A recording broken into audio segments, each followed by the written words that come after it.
Hi friends, എല്ലാവർക്കും തൻസി travel and ബഡ്സിന്റെ പുതിയൊരു വീഡിയോയിലേക്ക് സ്വാഗതം. അപ്പൊ ഞാൻ ഏതൊരു വീഡിയോ ഇട്ടിട്ടുണ്ടെങ്കിലും അതിന്റെ അടിയിൽ കമന്റ്സ് കൂടുതലെന്ന് പറഞ്ഞിട്ടുണ്ടെങ്കിൽ എന്റെ കിളികൾ എഗ് ചെയ്ത് പക്ഷെ അത് ഹാച്ച് ആവണില്ല.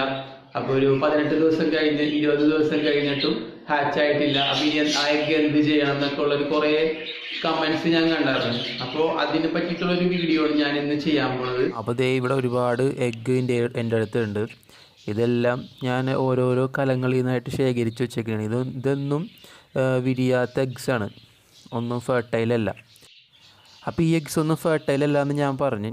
അപ്പോൾ എഗ്ഗ് എങ്ങനെയാണ്, ഫെർട്ടൈലാണോ അല്ലയോ, അതായത് എഗ്ഗ് വിരിയാൻ ചാൻസ് ഉണ്ടോ, എഗ്ഗിൻ്റെ ഉള്ളിൽ കുഞ്ഞുണ്ടോ, കുഞ്ഞിന് ജീവനുണ്ടോ, അല്ലെങ്കിൽ കുഞ്ഞ് എഗ്ഗിൻ്റെ ഉള്ളിൽ ഇരുന്നിട്ട് ചില എഗ്ഗിൻ്റെ ഉള്ളിൽ തന്നെ ഇരുന്ന് ചത്തുപോകും, അപ്പോൾ അത് ഹാച്ച് ആവില്ല. അങ്ങനെയുള്ള എഗ്സും നമ്മൾ എടുത്ത് ഒഴിവാക്കണം. അപ്പോൾ അതൊക്കെ എങ്ങനെ ചെക്ക് ചെയ്യേണ്ടതെന്ന് ഞാൻ കാണിച്ചു തരാം. അപ്പോൾ നോർമലി നമുക്ക് എഗ് ക്യാൻഡിലിങ് ചെയ്യാനായിട്ടൊരു ടോർച്ച് കിട്ടും, വാങ്ങിക്കാൻ കിട്ടും. ഞാനിവിടെ നമ്മളെ ഫോണിൻ്റെ ടോർച്ച് ലൈറ്റാണ് യൂസ് ചെയ്തേക്കുന്നത്. ചെറിയൊരു ഫോൺ എടുത്തിട്ടുണ്ട്, ടോർച്ച് ഓൺ ചെയ്ത് വെക്കാം. എന്നിട്ട് നമ്മൾ ഓരോ എഗ്സും ആ ടോർച്ചിൻ്റെ മുകളിലേക്ക് വെച്ച് നോക്കുക, ലൈറ്റിലേക്ക്. എഗ്ഗ് അപ്പോൾ ലൈറ്റിൻ്റെ മുകളിൽ വെച്ചിട്ട് ഒന്ന് റൊട്ടേറ്റ് ചെയ്തൊക്കെ നോക്കാം. അപ്പോൾ ഈ എഗ്ഗ് കണ്ടില്ലേ, ഇത് ഓൾറെഡി ഫെർട്ടൈലായിട്ടുള്ള എഗ്ഗാണ്, പക്ഷെ അതിൻ്റെ ഉള്ളിൽ ചത്തുപോയി. അപ്പം നമ്മൾ ആദ്യം എടുത്ത എഗ്ഗിൻ്റെ അവസ്ഥ എന്ന് പറഞ്ഞാൽ ഇതാണ്. എഗ്ഗ് ഫെർട്ടൈലായിരുന്നു, പക്ഷെ അത് ഹാച്ച് ആവില്ല. അതിൻ്റെ ഉള്ളിലിരുന്നിട്ട് ആ ചിക്ക് ചത്തുപോയി. അതിൻ്റെ ചെറിയൊരു പാട പോലെ മാത്രം കാണാൻ പറ്റണം. അപ്പോൾ നിങ്ങൾ എഗ്ഗ് ക്യാൻഡിലിങ് ചെയ്യണമെങ്കിൽ നല്ലൊരു ഇരുട്ടുള്ള റൂമിൽ ആയിട്ട് നോക്കുക. അതായത് ലൈറ്റ് അധികം കയറാത്തൊരു റൂമിൽ വെച്ചിട്ട് വേണം ഇത് എഗ് ക്യാൻഡിലിങ് ചെയ്ത് നോക്കാൻ. അപ്പം നമുക്ക് രണ്ടാമത്തെ എഗ്ഗ് ട്രൈ ചെയ്ത് നോക്കാം, ഫെർട്ടൈലാണോ ഇല്ല എന്നുള്ളത് നോക്കാം. അത് കണ്ട, ഇതിപ്പോൾ ഒട്ടും ഫെർട്ടൈലല്ല എന്നുള്ളതാണ് ഇതിൻ്റെ അർത്ഥം. ഇത് ഒരു യെല്ലോ ഷെയ്ഡായിരിക്കും. ഇത് ഫെർട്ടൈലായിട്ടുള്ള എഗ്ഗാണെങ്കിൽ ചെറിയൊരു പാട പോലെ എന്തെങ്കിലും ഉണ്ടാവും, അതായത് ഇതിൻ്റെ നെർവ്സ്, ഞരമ്പുകളൊക്കെ ഓടിയിട്ടുണ്ടാവും ആ എഗ്ഗിൻ്റെ ഉള്ളിൽ കൂടി. അപ്പം നമുക്ക് മൂന്നാമത്തെ ഒരു എഗ്ഗ് കൂടി ഉണ്ട്, അതും കൂടി എന്താ അവസ്ഥ എന്ന് നോക്കാം. അപ്പോൾ ഇതേ കണ്ടില്ല, ഈ എഗ്ഗും നമ്മൾ ആദ്യം എടുത്ത് നോക്കിയതിൻ്റെ അവസ്ഥ തന്നെയാണ്. അതായത് എഗ്ഗ് ഫെർട്ടൈലായിരുന്നു, പക്ഷേ അതിൻ്റെ ഉള്ളിൽ ആ കുഞ്ഞിൻ്റെ ഇത് വളർച്ച എത്തിയില്ല, അതിന് മുമ്പ് അത് ചത്തുപോയി. അപ്പോൾ ഒരുപാട് എഗ്ഗ് ഉണ്ട്, കണ്ട, ഇതെല്ലാം അൺഫെർട്ടൈലായിട്ടുള്ള എഗ്ഗാണ്. ഇതിൽ ഞരമ്പ് പോലും വന്നിട്ടില്ല. ഞരമ്പ് ഒട്ടും വരാത്ത എഗ്ഗ് ഉണ്ടാവും, അത് പ്ലെയിനായിട്ടിരിക്കും. ഇനി നമുക്ക് കിളികൾ ഈ അടുത്തായിട്ടിട്ട എഗ്സ് നമുക്കൊന്ന് പരിശോധിക്കാം. ഇത് കാണിച്ചു തരുമ്പോൾ നിങ്ങൾക്ക് കുറച്ചും കൂടി ഐഡിയ കിട്ടും, ഇതിപ്പോൾ ഫെർട്ടൈലായിട്ടുള്ള എഗ്ഗ് ഏതാണ്, ഫെർട്ടൈൽ അല്ലാത്ത എഗ്ഗ് ഏതാണെന്നുള്ളത്. കാരണം ഇതെന്ന് പറഞ്ഞിട്ടുണ്ടെങ്കിൽ കുഞ്ഞുങ്ങളെല്ലാം ഇങ്ങനെ വിരിഞ്ഞുകൊണ്ടിരിക്കുന്ന ടൈമാണ്. ഇപ്പം നമുക്കിവിടെ ഒരു 6 എഗ്ഗ് ഇട്ടിട്ടുണ്ടായിരുന്നു ഈ കാലത്തിൻ്റെ അകത്ത്. 2 എണ്ണം വിരിഞ്ഞ് ഒരുവിധം വലുതായിട്ടുണ്ട്.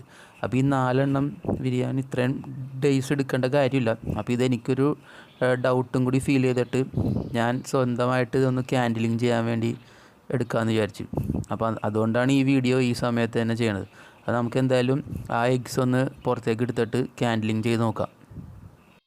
അപ്പോൾ ഞാൻ ആ കലം ക്ലിപ്പ് ചെയ്ത് ഊരി താഴത്ത് വെച്ചിട്ടുണ്ട്. നമുക്കിനി ഓരോ എഗ്സും എടുത്ത് നോക്കാം, ഏതൊക്കെയാണ് ഫെർട്ടൈലായേക്കണത്, ഏതൊക്കെയാണ് അൺഫെർട്ടൈലായിട്ടുള്ള എഗ്സ് എന്ന്. അപ്പോൾ നിങ്ങൾ എഗ്സ് എടുക്കുമ്പോൾ സൂക്ഷിച്ചെടുക്കുക, ഒരുപാട് പ്രഷറൊന്നും കൊടുക്കാതെ പതുക്കെ എടുക്കാൻ ശ്രമിക്കുക. കലങ്ങളിൽ കുഞ്ഞുങ്ങൾ ഉള്ള സമയത്താണെങ്കിൽ കുറച്ചും കൂടെ അധികം കെയർ കൊടുത്തിട്ട് വേണം എഗ്സൊക്കെ പുറത്തേക്ക് എടുക്കാൻ. നിങ്ങൾക്ക് ഉറപ്പുണ്ട്, ആത്മവിശ്വാസം ഉണ്ടെങ്കിൽ മാത്രം എഗ് ഹാൻഡ്ലിങ്ങിന് നിങ്ങൾ മുതിർന്നാൽ മതി. അല്ലെങ്കിൽ അതൊരു 25 ദിവസം വരെ വെയിറ്റ് ചെയ്തിട്ട് എഗ്സൊക്കെ എടുത്ത് കളയാം, അത്രയേ ഉള്ളൂ. റിസ്ക് എടുത്ത് ചെയ്യരുത്. കാരണം ഇപ്പോൾ അതിൻ്റെ അകത്ത് കുഞ്ഞുങ്ങളുണ്ടെങ്കിൽ നിങ്ങൾ ആ പ്രഷർ കൊടുക്കുമ്പോൾ ചിലപ്പോൾ എഗ്സ് പൊട്ടിപ്പോവും. അപ്പോൾ നമ്മളിപ്പോൾ 4 എഗ്സ് പുറത്തേക്ക് എടുത്തിട്ടുണ്ട്. നമുക്കിനി ഈ എഗ്സ് എല്ലാം ഫെർട്ടൈലാണോ ഇല്ലയോ, അതിൻ്റെ ഉള്ളിൽ കുഞ്ഞുങ്ങളുണ്ടാകുന്ന ശരിക്കും കാണിച്ചു തരാം. മിക്കവാറും ഇതിൽ 2 എഗ്ഗ് ഫെർട്ടൈലായിട്ടാണ് കാണുന്നത്. ചിലർക്ക് കളർ കണ്ടാൽ മനസ്സിലാവും എഗ്ഗ് ഫെർട്ടൈലാണോ ഇല്ലേ എന്നുള്ളത്. ഇത് ഇപ്പോൾ ഫസ്റ്റ് എഗ്ഗ് ഞാൻ എടുത്ത് വെച്ചിട്ടുണ്ട്. ഇത് ഫെർട്ടൈലാണ്, ഇതിൽ ചിക്കുണ്ട്, അതായത് കുഞ്ഞുണ്ട്, കുഞ്ഞ് ലൈവാണ്. അപ്പോൾ കുറച്ചും കൂടി ഒരു ഇരുട്ടത്തേക്ക് ഞാൻ കൊണ്ടുപോയിട്ട് നിങ്ങൾക്ക് ക്യാൻഡിലിങ് ചെയ്ത് കാണിച്ചത്. ഇവിടെ ഇത്രയും വെളിച്ചമുള്ളതുകൊണ്ട് ക്യാമറയിൽ ക്ലിയർ ആയിട്ട് കിട്ടണില്ല. ഞാനൊരു ഇരുട്ടത്ത് കൊണ്ടുപോയിട്ട് അപ്പോൾ കാണിച്ചു തരാം കേട്ടോ. അപ്പോൾ ഓക്കെ, ഇതേ ഞാൻ നല്ലൊരു ഇരുട്ട് റൂമിൽ എത്തിയിട്ടുണ്ട്.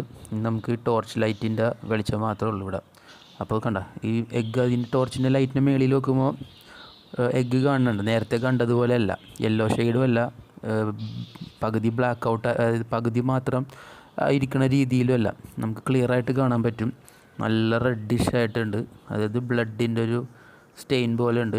അതിൻ്റെ ഉള്ളിൽ ചിക്ക് ഇത് അനങ്ങണതും കാണാം. ശ്രദ്ധിച്ച് നോക്കിയിട്ടുണ്ടെങ്കിൽ നിങ്ങൾക്ക് ആ ലെഫ്റ്റ് സൈഡിലായിട്ട് ഞാൻ മാർക്ക് ചെയ്തിട്ടുണ്ട്. അവിടെ ഒന്ന് ശ്രദ്ധിച്ച് നോക്കിയാൽ ശരിക്കും കാണാൻ പറ്റും. ചെറിയൊരു മൂവ്മെൻറ്റ് കാണാൻ പറ്റും.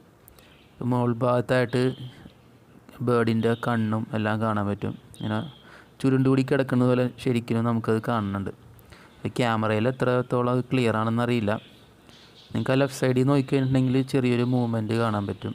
ഇപ്പോൾ അത് മൂവ് ചെയ്യുന്നുണ്ട്. അപ്പോൾ ഈ എഗ്ഗ് എന്തായാലും ഫെർട്ടൈലാണ്. ഒരു 2 ദിവസം കഴിഞ്ഞാൽ മിക്കവാറും ഇത് ഹാച്ചാവും. അപ്പോൾ ഇങ്ങനെ ഫെർട്ടൈലായിട്ടുള്ള എഗ്ഗിൻ്റെ ഏതെങ്കിലും ഒരു സൈഡായിരിക്കും, അതായത് എയർ പോക്കറ്റ് പോലെ ഉണ്ടാവും. അപ്പോൾ ചിക്ക് ആ ഒരു എയർ പോക്കറ്റ് പൊട്ടിച്ചിട്ടാണ് പുറത്തേക്ക് വരുന്നത്. നമ്മളെല്ലാവരും വിചാരിക്കുന്നത് പോലെ എഗ്ഗിൻ്റെ നടുവ് വെച്ച് പൊളിച്ചിട്ടല്ല എഗ്ഗ് ഹാച്ചായി വരുന്നത്.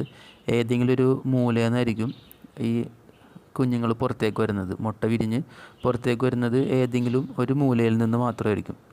അപ്പോൾ ആ മൂല എപ്പോഴും ഒരു ബ്ലാങ്ക് ആയിട്ടിരിക്കും. അപ്പോൾ അതാണ് ആ സൈഡാണ് നമ്മൾ റൈറ്റ് സൈഡിൽ കാണുന്നത്, എയർ പോക്കറ്റ് പോലെ ആയിട്ടിരിക്കുന്നത്.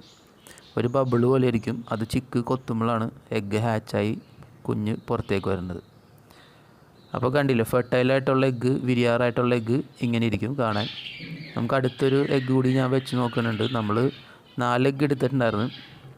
ഇതിൻ്റെ അവസ്ഥ എന്ന് പറഞ്ഞിട്ടുണ്ടെങ്കിൽ മിക്കവാറും ചിക്ക് അതിൻ്റെ ഉള്ളിൽ ഇരുന്നിട്ട് ചത്തുപോയതുപോലെ ഇരിക്കുന്നുണ്ട്. കാരണം വേറെ മൂവ്മെൻ്റ് ഒന്നുമില്ല, ജസ്റ്റ് ഒരു ഇത് മാത്രമേ ഉള്ളൂ, ഒരു ചത്ത പാട് പോലെ ഉണ്ട്. അതിൻ്റെ ഉള്ളിൽ ഇരുന്നിട്ടൊരു അനക്കമൊന്നും കാണില്ല. അപ്പം മിക്കവാറും ഇത് വിരിയാൻ ചാൻസ് ഇല്ല. നമുക്ക് അടുത്തൊരു എഗ്ഗ് കൂടി നോക്കാം. അപ്പോൾ അടുത്ത എഗ്ഗ് വെച്ചത് ഒട്ടും ഫെർട്ടൈലായിട്ടില്ല, അതിലൊന്നുമില്ല. കണ്ട, ബ്ലാങ്കാണ്, ഫെർട്ടൈലേ അല്ല. അപ്പോൾ ഇത് ഞാൻ ഇനി തിരിച്ച കലത്തിൽ വെക്കുന്നില്ല, അത് ഒഴിവാക്കാൻ പോകണം. 4 തിരിച്ച് ഇനി 3 ഞാൻ മാത്രം കലത്തിലേക്ക് വെക്കുള്ളൂ, 3. ഇത് ഇപ്പോൾ നിങ്ങൾ ഫെർട്ടൈലാണോ ഇല്ലയെന്ന് നോക്കാൻ വേണ്ടിയിട്ട് ചില സമയത്ത് എഗ്സ് നോക്കുമ്പോൾ കിളികളുടെ കാഷ്ടം പൊതിഞ്ഞ് കിടക്കുന്നുണ്ടാവും. അപ്പോൾ കാഷ്ടം പൊതിഞ്ഞ് കിടന്നിട്ട് കുഴപ്പമൊന്നുമില്ല, എഗ്ഗ് വിരിഞ്ഞോളും. നിങ്ങളെ പൊളിക്കാൻ നിൽക്കണ്ട. ചിലർ കാഷ്ടം പൊളിച്ച് കളയുമ്പോൾ ചിലപ്പോൾ എഗ് ഷെല്ല് പൊട്ടിപ്പോവും. അപ്പോൾ നമ്മൾ ലാസ്റ്റ് എടുത്ത എഗ്ഗ് കൂടി ഒന്ന് നോക്കിയേക്കാം. അപ്പോൾ ഈ എഗ്ഗും നല്ല എഗ്ഗാണ്, ഫെർട്ടൈലായിട്ടുള്ള എഗ്ഗാണ്. ഇതിലും കുഞ്ഞുണ്ട്. നേരത്തെ കാണിച്ചതുപോലെ തന്നെയാണ് ഇതിൻ്റെ അവസ്ഥയും. റെഡിഷ് ആയിട്ടുണ്ട് എഗ്ഗിൻ്റെ ഉള്ളിൽ, കുഞ്ഞുണ്ട് എന്തായാലും. ഇതിലും ശ്രദ്ധിച്ച് നോക്കിയാൽ നമുക്ക് മൂവ്മെൻറ്റ്സ് കാണാൻ പറ്റും. അപ്പോൾ ഇങ്ങനെയാണ് എഗ്ഗ് ഫെർട്ടൈലാണോ ഇല്ലയെന്ന് നോക്കുന്നത്. നിങ്ങൾക്ക് ടോർച്ചിൽ നോക്കാൻ പറ്റും.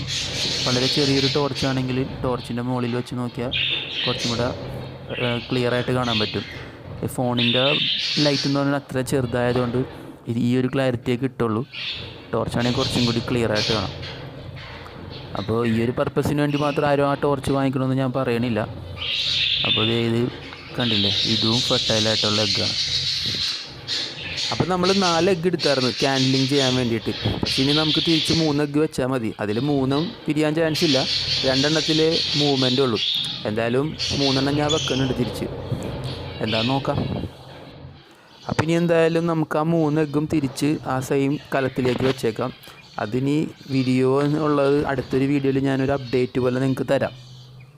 വിരിയാൻ ചാൻസ് ഉള്ളതെന്ന് പറഞ്ഞിട്ടുണ്ടെങ്കിൽ 2 എഗ്ഗാണ് വിരിയാൻ ചാൻസ് ഉള്ളത്. അപ്പോൾ എൻ്റെ ഒരു പ്രഡിക്ഷനും കൂടി കറക്റ്റ് ആയിരുന്നോന്നും കൂടി നിങ്ങൾക്ക് കാണാൻ പറ്റും. ഞാൻ തെറ്റിപ്പോയാന്ന് എനിക്കും കൂടി സ്വയം മനസ്സിലാക്കാൻ പറ്റും. അപ്പോൾ നമ്മൾ ആ കലത്തിലേക്ക് തിരിച്ചു വെക്കണേണ്, എല്ലാം പഴയപടിയാക്കിയിട്ട് കേജ് പൂട്ടാൻ പോണേ. അപ്പോൾ ഓക്കെ, എഗ് ക്യാൻഡലിങ് വീഡിയോ എല്ലാവർക്കും മനസ്സിലായെന്ന് വിചാരിക്കുന്നു. അപ്പോൾ ഈ വീഡിയോ എല്ലാവർക്കും ഇഷ്ടപ്പെട്ടെങ്കിൽ വീഡിയോ ലൈക്ക് ചെയ്യാൻ മറക്കരുത്. ചാനൽ ആദ്യമായിട്ടാണ് കാണുന്നതെങ്കിൽ ചാനലൊന്ന് സബ്സ്ക്രൈബ് ചെയ്തേക്കാം. നിങ്ങളുടെ ഡൗട്ട്സും സജഷൻസും എനിക്ക് കമൻറ്റ് ബോക്സിൽ രേഖപ്പെടുത്തുക. ഡൗട്ട്സ് എനിക്കറിയാവുന്ന രീതിയിൽ ഞാൻ നിങ്ങൾക്ക് ക്ലിയറാക്കി തരുന്നതാണ്. അപ്പോൾ എല്ലാവർക്കും അടുത്തൊരു വീഡിയോ ആയിട്ട് കാണുന്നവരെ ബൈ ബൈ.